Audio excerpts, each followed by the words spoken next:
आरो बेबादि इलिगेलिटिस जादोंब्ला जोङो हमदों। मैयानि दिनावबो जोङो सासे मानसिखौ हमनाय जाबाय आरो बेखौ जोङो जेलाव हरनाय जागोन। जोङो रावखौबो खेमा होनाय नङा। आयेननि आवथायाव आयेनखौ सिफायनानै जाय मानसिफ्रा माने हाग्रा दाननो नागिरदों बिसोरखौ जोङो आयेनबादि साजा होनो थाखाय जेलाव दैथायहरनाय जागोन। माखासे आयेन बेरेखा सुबुंफोरा हाबनानै हाग्रा दानस्रांनाय जोङो मोनसे ससियेल बिजोङाव गोसारनाय भिडिअ नुनो मोन्दों। बिनि सायाव सारा मा बुंगोन? मारै जाबोदों बे जाथाया? बे जाथायाथ' दुर्भाग्यजनक। जोंनि बे सिखना जोहोलाव नेशनेल पार्क होननानै बे ओनसोलखौ जोङो डिक्लेयार खालामबाय गभर्नमेन्टआ। दा बाहाय आरो हाग्रायाव हा मोननायनि खुनु बेबादि नियम गैला।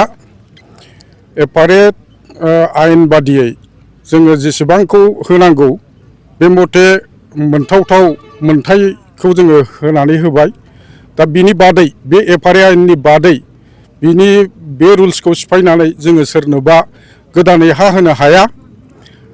बेखौ लुबैनानै बा बावहाय रायजो जानो हाग्रा एवस्रांहैनानै अख्रां गंसे नांगौ होननानै बुंबाय थाब्लाबो जानाय नङा।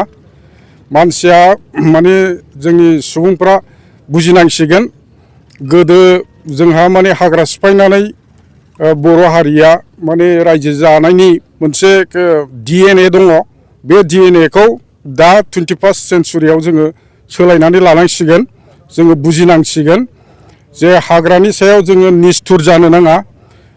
प्रकृति बा मिथिंगानि सायाव जोङो निस्थुर जानो नाङा। जोङो मिथिंगाखौ अननो रोंब्लासो मिथिंगाया जोंखौ अनगोन। खारन मिथिंगाजों जोंजों माने खाथि सोमोन्दो दङ। बिफां फांसेया अक्सिजेन हगारो आरो मानसिया कार्बन डाइ अक्साइड हगारो। बे हां लानायनि खाथि सोमोन्दो दं नेचारजों मानसिया। दा जिब जुनार बिफां लाइफां बे मिथिंगाखौ जोङो सिफायनानै लायोबा जोंनिनो माने सुबुं माहारिनि खथि दङ। बिनिखायनो जों बेखौ बुजिनाया मोजांसै। थांनानै थानाय लाइभलिहुडनि थाखाय अल्टारनेटिभ बेबस्था बिनि फारसे सिन्था खालामनो जोङो रोंनांसिगौ। दा जोङो जोंनि सम्पदखौनो जोङो फोजोबनानै लायोब्ला बबेखौ लानानै जोङो गावनि हादोर बा गावनि BTC होननानै खर' दिखांनानै बुंनानै लानो हागोन। सार, बेनि गेजेराव मोनसे सोंथि, बे हाग्रा दानस्रांनायखौ लानानै राजखान्थियारि हान्जाफोरा गावजों गावनि गेजेराव हाब्रु सारलायनाय नुयो। सोरखारि बिफाननिफ्राय बेखौ होबथानायनि थाखाय गोख्रों राहा माबायदि लानो सानदों नोंथांमोना? मा फोरमायगोन? सोरखारि बिफाननिफ्राय जोङो जेब्लायबो थाग थियारि आरो सांग्रां हिसाबै सांग्रांथि जोङो रायजोफोरनि गेजेरावबो होदों। आरो बेबादि इलिगेलिटिस जादोंब्ला जोङो हमदों। मैयानि दिनावबो जोङो सासे मानसिखौ हमनाय जाबाय आरो बेखौ जोङो जेलाव हरनाय जागोन। जोङो रावखौबो खेमा होनाय नङा। आयेननि आवथायाव आयेनखौ सिफायनानै जाय मानसिफ्रा माने हाग्रा दाननो नागिरदों बिसोरखौ जोङो आयेनबादि साजा होनो थाखाय जेलाव दैथायहरनाय जागोन।